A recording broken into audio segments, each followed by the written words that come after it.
How you doing, guys? So, today we are talking about the EMD. What is it? Why do you need it? What is it used for? Or where does the money even go? How can it help my offer on a house win? Well, for starters, EMD stands for earnest money deposit. And if we really boil it down, the EMD is a good faith deposit, which demonstrates to the seller that you are a serious buyer and are not afraid to put your money where your mouth is. For example, if you're telling the seller that, hey, I'm offering you $300,000 for your house, and to show you that I'm serious, I'm going to put down a deposit of $3,000 into an escrow account. Now, the amount you offer as an EMD is negotiable.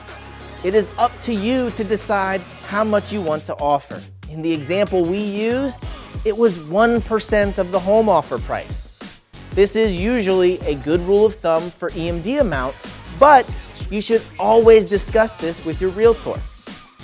Next, you may be thinking, okay, so I put the EMD into an escrow, which is held by the title company, by the way, but where does that money go? First, this is not, I repeat, not extra money that goes to the seller. And it is not a fee. This is your money, and it will be either refunded to you at the closing, or typically it is used to pay for some of your closing costs or the down payment. But what if you decide to back out of the deal before all of your contingencies are resolved? Well, then the EMD will be refunded back to you.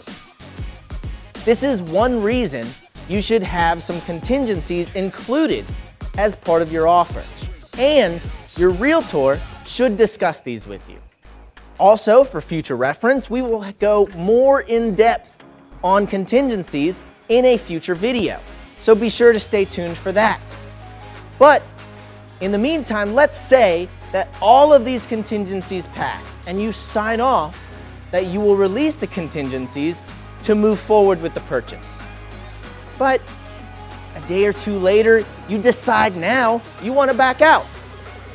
Well, fortunately, at this point, the seller can actually demand the EMD be sent to them, as it was a security guarantee on the deal and you have already released all of the contingencies.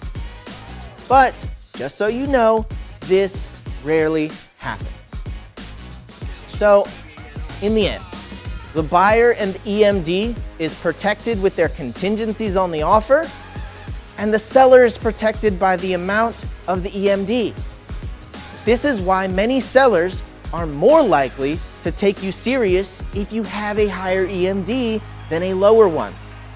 This is how it could actually help you win a deal in a multi-offer situation. So I hope this helps you to better understand the EMD, or at least gives you some ideas of what to discuss with your realtor when making an offer on a home and putting down that earnest money deposit. So if you have any other questions, feel free to leave a comment below. Hit that subscribe button, click the like, and ring that bell to get notified of all of our future videos. Also, give us a follow on our social medias like Facebook and Instagram to stay up to date with us. And with that all being said, have a great one and see you next week.